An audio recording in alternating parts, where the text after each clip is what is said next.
Hey, welcome to Butcher Bay Rejects. I'm Mark. I'm Greg. How you doing, nerds? What's up, bud? What's up? Pretty good, pretty good week. We had the return of a show that we haven't seen really in 2 years. Kind of a prequel to Game of Thrones, so I was a bit happy about that. But first, we're going to cover She-Hulk Attorney at Law, Superhuman Law episode, and with episode 1 of House and Dragons, which, by the way, was renewed for season 2 after only one episode airing.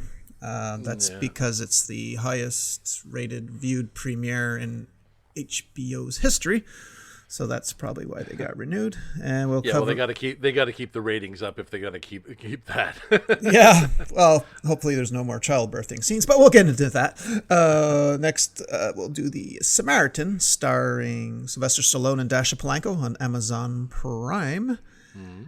And And I finished Vox Machina, so I don't know if you want to chime in after with that. Did they give you enough of the Briarwood story to like really get into them? Yeah. We'll hit on that. We'll hit on that after The Samaritan. Sure. So let's get into some She-Hulk. So what I liked about the first episode is they actually did the clap from my beloved 2008 Incredible Hulk movie, and not only that, now this episode they literally say I was a different person, then literally acknowledging Edward Norton like for the first time in like I don't know how many years.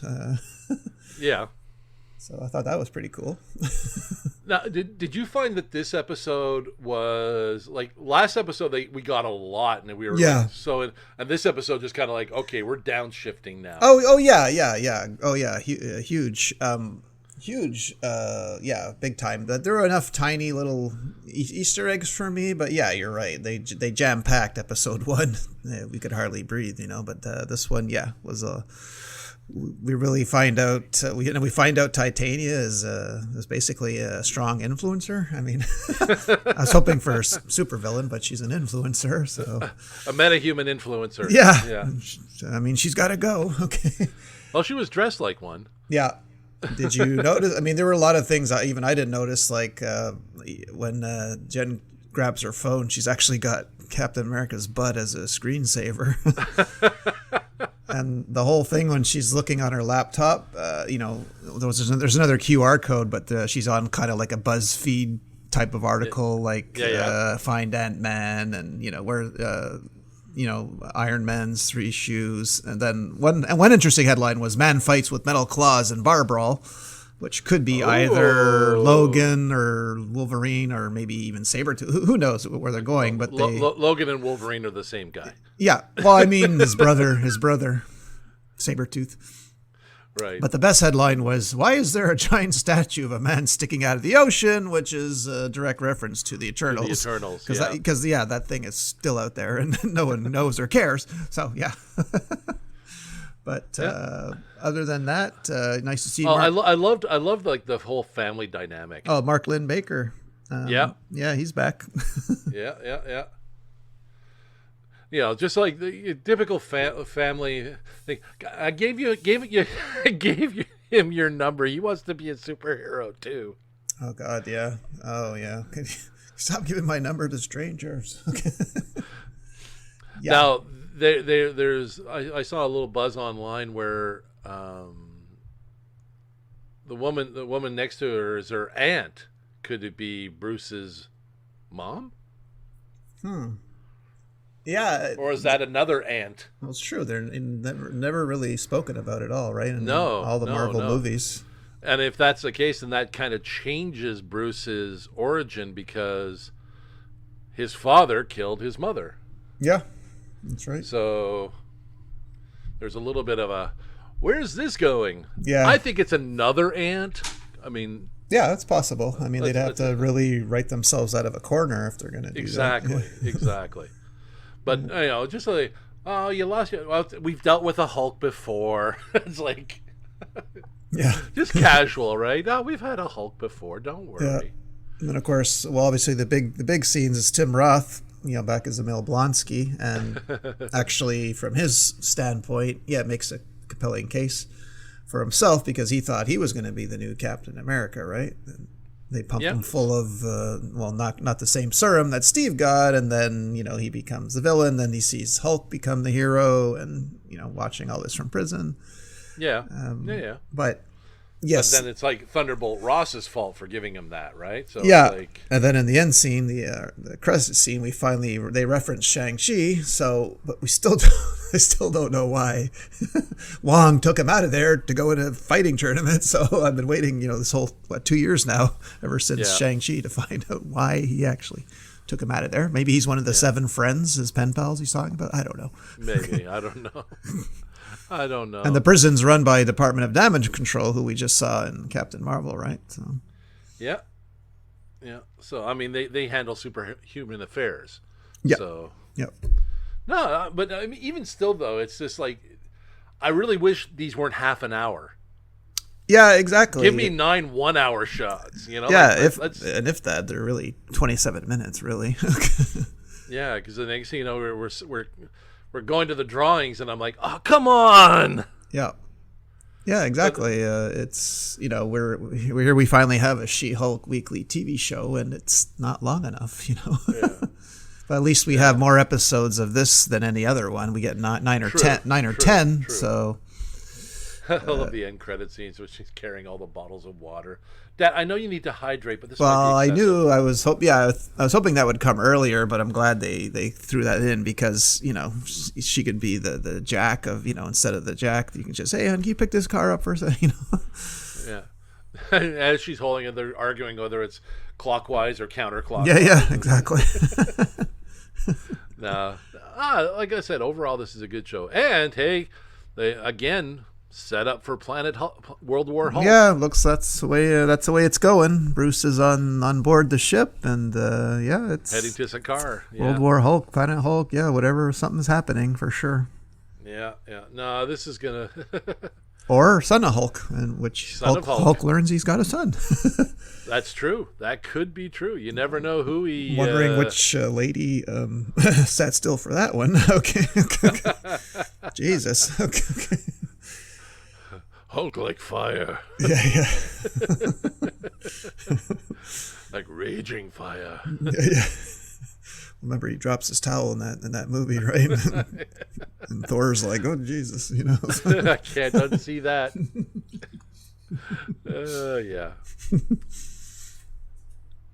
Yeah. I loved it.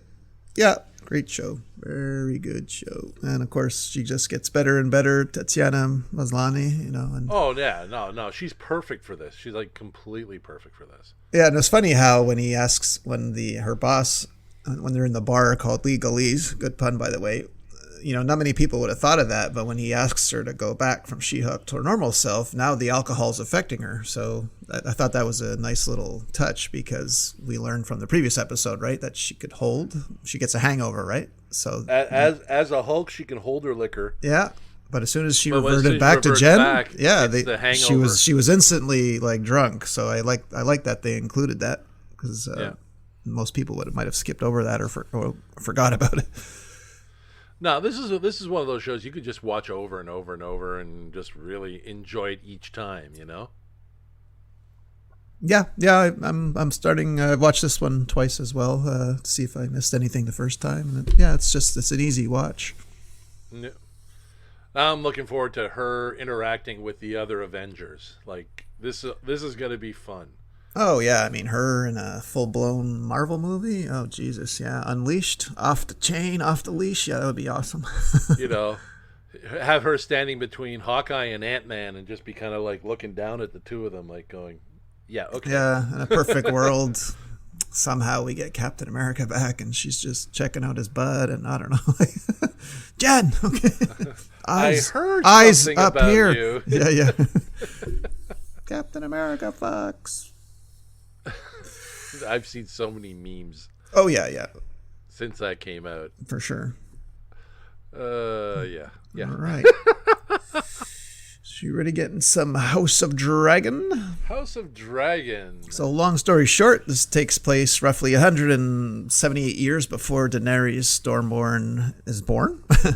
So we've had about 60 years of peace with the old king, and then he's got to name an heir, and certainly no one wants a woman, so they name the then we flash forward 10 years, and we're into his reign, and then he's got to name a successor because of that childbirth scene we mentioned in our intro.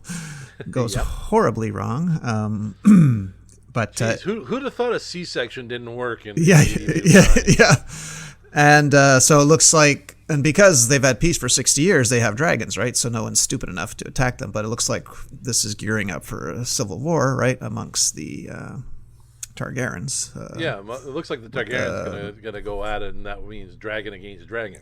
Yeah, obviously Matt Smith. By the way, that was beautiful armor that he had. That was like Asgardian armor. Did you notice that? How beautiful his helm and everything was? Oh, yeah. You see how much he bulked up? Yeah. Oh, yeah. For sure, for taking on that role. And from Morbius to... Yeah, it's Morbin time. Yeah, he went from Morbin time to Targaryen time. Yeah, so Paddy Constantine plays Viserys I, his brother, and of course he sees how, I guess, unhinged or unstable his brother is when he took the King's Guard and or the City's Watch, sorry, and the City Watch, and just kind of like went, we'll just sweep everybody. Yeah, I like how it's like implied they had closed circuit cameras in the landing, because they're like murderer, thief, rapist. Like, how do you know that? They're just arbitrarily pointing at people like they've caught them on film or something. I know. Oh boy. But back then, the guard's word was enough. Yeah, exactly. You look like a rapist. In you go. Yeah, and in you I'm go. I'm a priest. If you rape, they cut off your schlong. Jesus. If you're a thief, they cut off your hand. That was I cringed at that one. Yeah, because they. I think every guy just kind of no one quite does violence like the Game of Thrones people. No. And one thing I hadn't count on when Millie Alcock, rather unfortunate name, who plays the English actress who's playing our one of the leads there. She's playing Rhaena.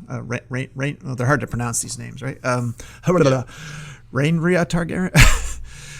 Princess? Yes, the young princess. Yes. Gotcha. Because you have Rhaenys and you have Rhaenyra. George R. R. Martin likes his R's, but at any rate, when I wasn't expecting her to say King, Queen, but Princess. when I saw that blonde Targaryen say Dracarys, for the dragon to light her mom's funeral pyre, I mean that brought me back to obviously Daenerys Targaryen, right? I wasn't expecting Dracarys, so that was a pretty cool callback, I thought. Oh, for sure. I'm sure we're gonna get a few callbacks. Yeah, because when they all ultimately these are the callback. These are the bad. Yeah. Those are the anyway. Ultimately, King Viserys chooses her because that's how unstable Prince Daemon, Matt Smith, is. So you see the names. Yeah, you see the names of like either as ancestor or pre-ancestor, like Baratheon and Stark. So it's pretty cool to see the names pop up. Yeah, well, I mean, those names kind of go through the centuries, right? So there's going to be that a Stark from Winterfell. There's going to be a Baratheon. There's going to be. And how good is our buddy Rhys Ifans, Wiry from as the Hand of the King there, Otto Hightower? He is fantastic. Yeah, very good. Like usually he's got these goofy roles where he's kind of like, and he's just dead serious. Yes, my king. I almost didn't know at first it was him on there. Is that Rhys? Same. Yeah. Same. I'm like, when you squint at the TV and like, I know him. Yeah. And you're just like, wait a minute. Holy shit. But because he does so many, and he's so funny, right? So many comedic roles, I'm like, holy crap. Yeah. He's pulling off like Littlefinger stuff here, big time. Big time. So it's just, we're used to him being like the fast talking and crazy personality kind of character. And now he's just like, he's the king's hand. And, he's there with his daughter. And yeah, when you were watching Matt Smith there, Prince Daemon, and the jousting tournament, did you not think when he finally got his final battle that he was actually going to stab the guy in the from the behind when he went to get his wreath or whatever? Like, yeah, I was expecting him to do a Jaime Lannister, so I was kind of shocked when he didn't because he looked like the type that would, like Yeah. I'll yield, but I'm gonna stab you in the back as soon as I get Yeah. up. So, but that. You win, but I'm going to win. Yeah, but obviously he wasn't too happy about going back to Dragonstone, so obviously he's going to take what he feels is rightfully his, so we'll probably see that side sooner than we think. Oh, for sure, for sure. And it was like the winner, he's Dornish. Oh my gosh. Yeah, Dornish. Yeah, I'd have to read up on my George R. R. Martin history. I don't know if the Dorns are the Newfies of Westeros. I don't know. Okay. Weren't they? They were prominent in one of the things. Yeah, well, they're known for their wine and all that, Dornish wine, but they were never really talked about that, and when we watch Game of Thrones. So I guess we're missing something about the Dornish 178 years ago. Yeah, but like I said, it's so far it's good. It's compelling. Like, I think because we've seen so much Game of Thrones, we're sort of anticipating little bits to happen and possibly could happen. Yeah, you know what I mean? Like, it's like, oh, okay, they're setting up for this or they're setting up for that, and oh, you think you're gonna sit in that position for that long? Guess again. Don't get attached to anyone, right? If we've learned anything from Game of Thrones, like, oh boy. Do not get attached. Only the little person lasts. That's right. Exactly. So, yeah, but so far it's it's beautiful. It's sweeping cinematography. I mean, everything, right? It's all bang on. It's nice to see an unburnt King's Landing, because last time we saw it, a little reduced to rubble there. So nice to see it back in all its glory. Like I said, I wasn't as big a Game of Thrones fan as you were, but I still enjoyed watching the story. So yeah, right now I'm just kind of like going with the flow of it, and so far it's pretty good. Yeah. Well, if we have something pretty good, then we have something on the other end of the spectrum, Samaritan on Amazon Prime. Oh boy. So I don't know what I was expecting, but this seemed rather kiddie, maybe to me. Might have liked to have seen a hard R of this movie, but so yeah, I don't know where it went wrong. I don't know. What'd you think? I enjoyed it. I thought, it's a watch, right? Mm-hmm. But I surmised that he wasn't Samaritan almost from the get-go. Yeah, well, you probably did it sooner than I did, but yeah, I figured, okay, wait a minute. Yeah, okay, this is He's probably Nemesis. Yeah, exactly. His childhood nemesis is actually named Nemesis, his twin brother. Yeah. Yeah, you got it quicker than me, but I caught it maybe halfway. I'm like, oh, I bet you this is what they're. Yeah, and of course. It confirmed I had suspicions, but then it confirmed to me when the bad guy Cyrus, yeah, another Game of Thrones alum, steals a hammer and he feels it. Yeah, because he put all of his hate into that hammer, right? So yeah. Okay, yeah, we see where that's coming from. Yeah, so yeah, Cyrus played Euron Greyjoy in Game of Thrones. Just since we were just talking about Game of Thrones. But I don't know. Aside from a couple of plot holes, I don't know. I don't know. I maybe the trailer was better than the movie. I don't know. Maybe. Like I said, it was a watch. It was something to see. I mean, it wasn't. I wasn't looking at my watch. It wasn't boring. I mean, the one. Like when when the guy throws the grenade and Stallone grabs the kid, flips over the car. I was just gonna say that. That's probably the coolest thing that I liked, because you never really see that in a movie, right? A scene like that anyway, where someone jumps over the car and then grabs it with his hand. So pulls it by the hood by the roof and I was it up, literally just gonna say that that was my favorite scene. But the kid with the rainbow colored braids and covered in tattoos. I mean, I don't know. He was like straight out of RoboCop 2 or something. I don't know. Oh yeah, that guy was an ass.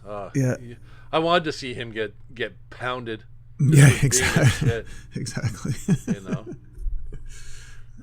know what? I mean, they portrayed a dystopian society really well. They kind of like, it's that Detroit kind of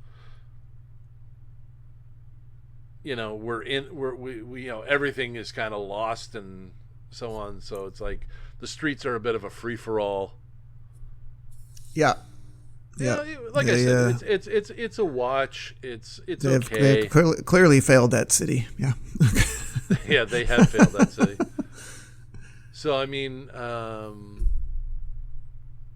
like I said, I mean it's a bit of a redemption story for Nemesis. Like he just wants to be left alone after killing his brother, right? Like he obviously that affected him, so he's trying to just walk away from life, and yeah, so it's just like him teaching the kid to do better because he never did. So I mean, there's a little bit of a redemption story in there. There's a little bit of something. I mean, I'd like to see them go again and, like you said, turn it up a notch. Yeah, exactly. I think for me that's what was missing. Needed to be a bit more like Chronicle, where it's just much more death. Sorry to say. Yeah, but I mean, it was a city turnaround, right? Everybody was cheering Nemesis. Then at the end, they're cheering Samaritan. It's that feel good type of thing. It's like superhero high, Kurt Russell. Yeah. Yeah. You had the bad kids and the good kids, and the good wins out in the end. Yeah. So, like I said, it's good for a watch. Don't expect too much from it. Yeah. Yeah, well, you won't see it around awards time, but if you have an Amazon Prime membership, well, you're already paying for it, so you should watch it. Yeah, Stallone needed a paycheck. Yeah, with the divorce he's going through, yeah, he's going to need it. Okay, it's Expendables 3, 4, community property in California, so Expendables 4, 5, and 6 already in the works. Yeah, I don't know what's going on with that story. He covers up his wife's face with a dog tattoo, and then now it's like she's actually requested a divorce from him, and he's no, it's not over a dog tattoo. So I don't know what the heck is going on. Okay, we're with you, Sly. Godspeed. Always. Keep punching, Rock. All right, so give me your impressions of Vox. I watched episodes 5 to 10. I just got 2 words for you: Scanlan's hand. I love Scanlan. Well, yeah. One episode, I can't remember which. Someone unfortunately says the words "backdoor," and gosh darn it, Scanlan. I'm like 3, 2, 1, and of course he makes a good backdoor joke comment. So, yeah, you can count on him for that. Or when he was deciphering the book and he says "zipper twat." Oh yeah, zipper twat. Yeah, ziggurat. Oh, I was thinking something completely different. Yeah. Even to when he's hitting, they just go back home and he's hitting on the young strapping male guy, and they're like, "Look, we just saved the world. I don't think they want your gonorrhea, Scanlan." I mean, yeah. No, I did like the way the story. The story was very compelling. The whole Briarwoods and their backstory, how he was dying and she basically made a deal with the devil to save him, and pretty much, yeah. And so, did they only keep his sister alive as like a feed bag? Is that the only reason why they didn't? Because at one point she drops her scarf because he's weak and needs to feed, and you see all the bite marks. So is that the reason why? I think also the fact of turning a Derolo, it was I guess you could say delicious to them. What I mean? Okay. Like keeping one alive, and again, like they knew Percy escaped, right? And if he comes back and sees his sister's turned, it shatters him. Yeah. So it's that's just their kind of twisted way of playing with things, and these two are the king and queen of twisted. Yeah. I mean, like. When you saw the scene at the Sun Tree, mm-hmm. when they hung. Oh yeah, like people that resembled them. You mean? Yeah. Come on, like that. That's a serious dark scene. Yeah, because there's a little girl in there, right? That's supposed to be Pike Trickfoot. A little boy that's supposed to be Scanlan. Yeah. Like like the antlers that was supposed on the woman that was supposed to be Keyleth were nailed into her head. Yeah. Like that was a dark scene. Yeah. So like, they didn't pull any punches with that, and everybody seems to love it. Like how is Stephen Root as the professor? Yeah, I mean, I kept forgetting it was him because there's no part of it like his Stephen Root voice in that voice. So he really there's a hint of it. There's a hint of it. Well, it must be so slight. Goes up. Yeah, because I always forgot it was him. Like I knew he was in it, and I just kept forgetting. So he. Yeah. I mean, that was such a dark character as well. Vedmeyer too, Rory McCarran. Yeah. I feel like Scanlan's one-on-one with him. Oh, he's dropping a deuce in the toilet there, and actually sees it fall. Like, oh god!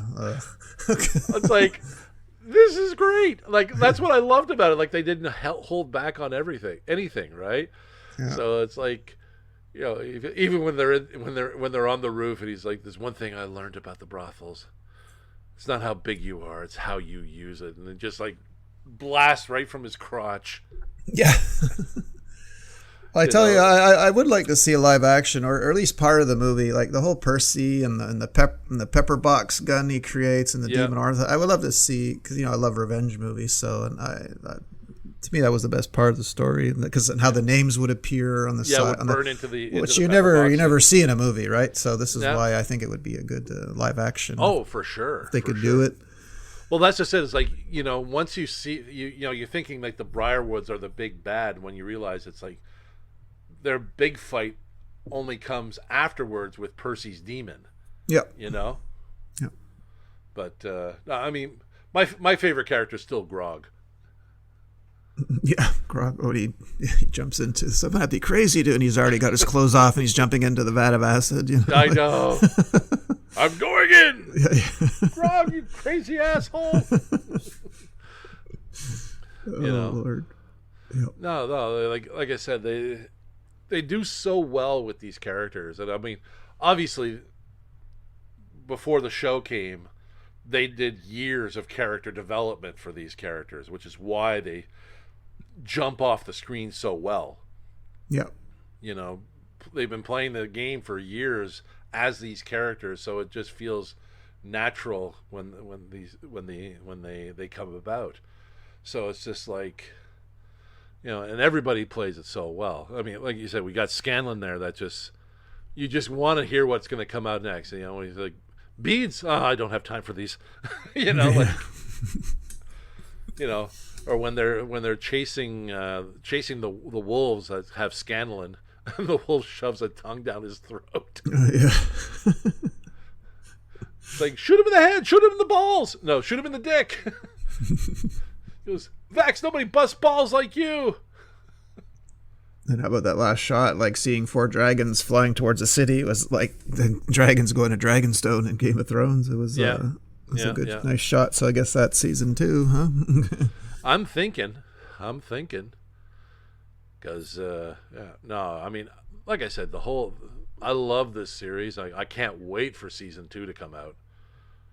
Which is why I kind of like trying to digest all of their YouTube material, just because it's like, this is so great. And like I said, I watched their panels, and everybody, especially like the last one at Comic-Con, everybody was just like, anytime someone was dressed up, they were like so humbled. You dressed like me, It's great. Yeah. So. Well, now that I'm sure I'm like, because they famously thought it would take 45 days to reach their Kickstarter goal. They raised 4.3 million in one day. So, but at least now Amazon will hopefully foot the bill. I mean, yeah. They don't have to go to Kickstarter anymore. But even though Kickstarter was a huge success for them. Well, it just goes to show how many people love their characters, right? So, and like. Right now, they've got into another campaign, or 2 more campaigns. They're in campaign 3 now, and it's all different characters. So they could come up with another story, like, end the Vox Machina one, and then come in with the Mighty Nine. and play that, and people will still go stupid for it. Yeah. Just because it's a new story and it's in the same land but a different area. So it's kind of like, one story's in Gotham, the other one's in Metropolis. Like that sort of thing. Yeah. So it's just great.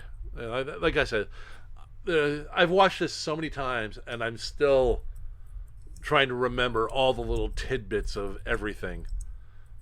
Most of the stuff that stands out is Scanlan, because he is Scanlan. Yeah. After he defeats Vedmire and he sees the two people, like, hey, you up for a third?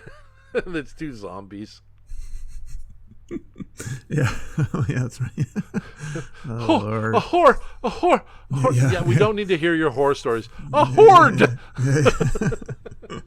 Oh, fuck. Yeah. And then Vax and Grog playing ball tag. Yeah. Right in front of Lady Allura. That was a good one. Yeah, definitely. All in all, thumbs up for me for Vox Machina. Yep, definitely.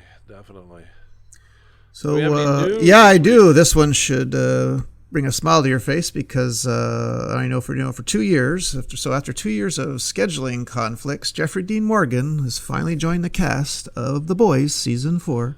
Oh. Reuniting him with Supernatural creator Eric Kripke, and of course, hopefully Jensen Ackles. But last we saw he was on ice. But yeah, they've been trying for 2 years to get him on the show, and now it's official.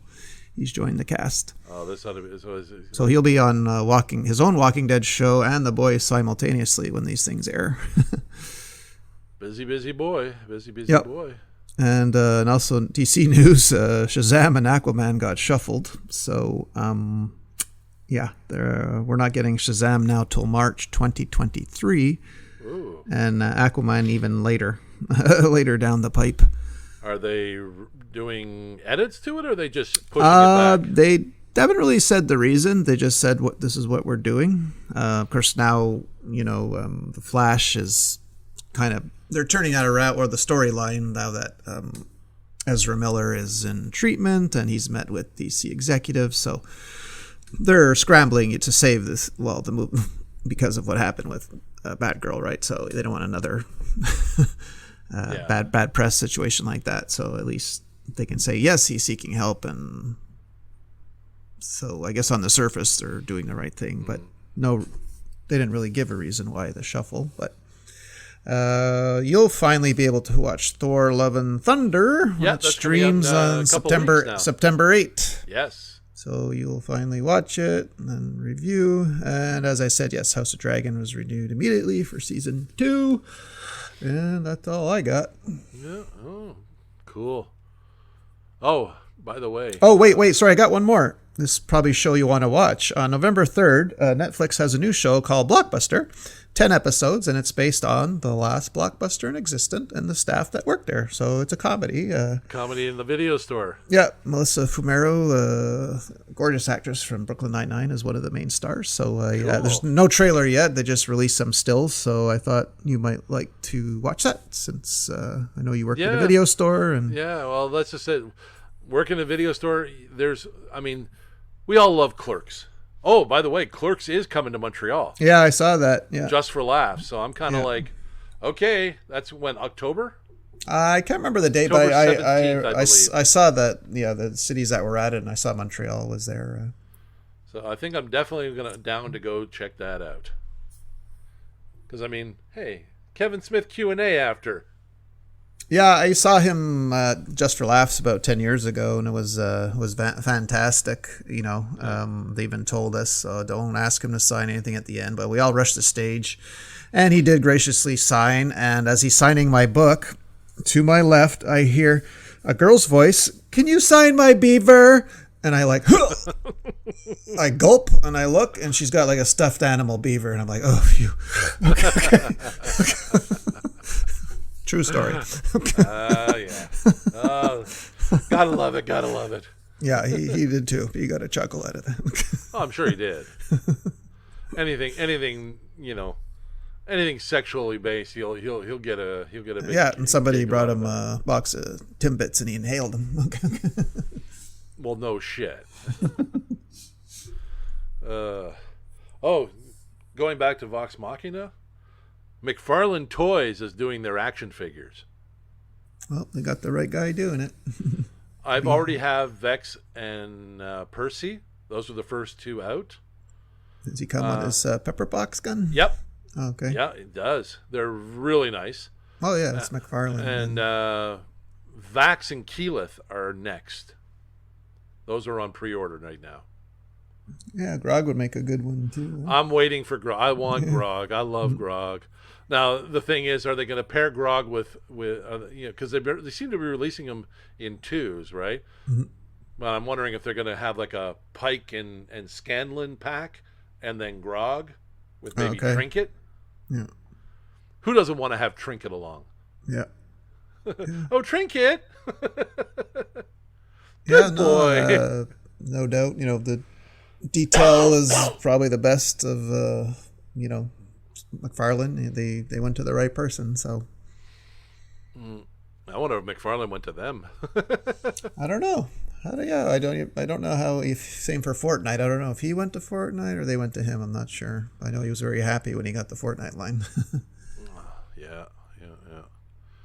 Fortnite. New season coming soon. Yeah. Dragon Ball Z, I think, is leaving soon. So, or out the item shop anyway. So. Yeah. Well, I mean, cleared all those quests pretty easily. So yeah. But I don't know if we have an exact date yet, do we, on the new season? I think it's early September. Oh, okay. The 4th or the 8th or something like that. It's funny.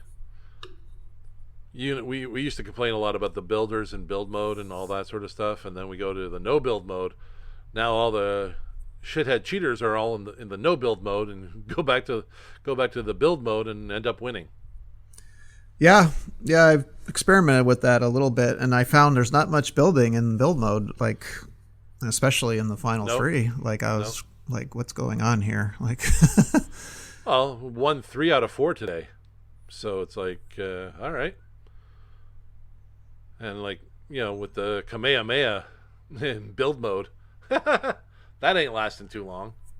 Yeah. I just take the Nimbus glider. That thing's a get out of jail free card, so I always got that thing. No, I've just been playing straight up and still, 6-7 kills a game, not having any difficulties whatsoever. So it's kind of like, you'll get the occasional, get taken out with one shot out of nowhere, and you're like, okay, where'd that come from? But no. Other than that, all the troublemakers are in the no build mode. Yes, sir. That's it for me. I don't know if you got anything else. No, that's about it. Okay. That's about it. So, everyone, you can find us on social media. Search Butcher Bay Rejects on YouTube. On Twitter, we are at Bay Rejects. On Facebook, at Butcher Bay Rejects. On TikTok, at Butcher Bay Rejects. And our website, butcherbayrejects.com. You can also find us on all the podcast platforms: Apple Podcasts, Google Podcasts, iHeartRadio, Spotify, Alexa Tune In, Amazon Music, and Pandora. This has been Butcher Bay Rejects. I'm Mark. I'm Greg. See you next week, nerds. Have a good one. Bye. Bye.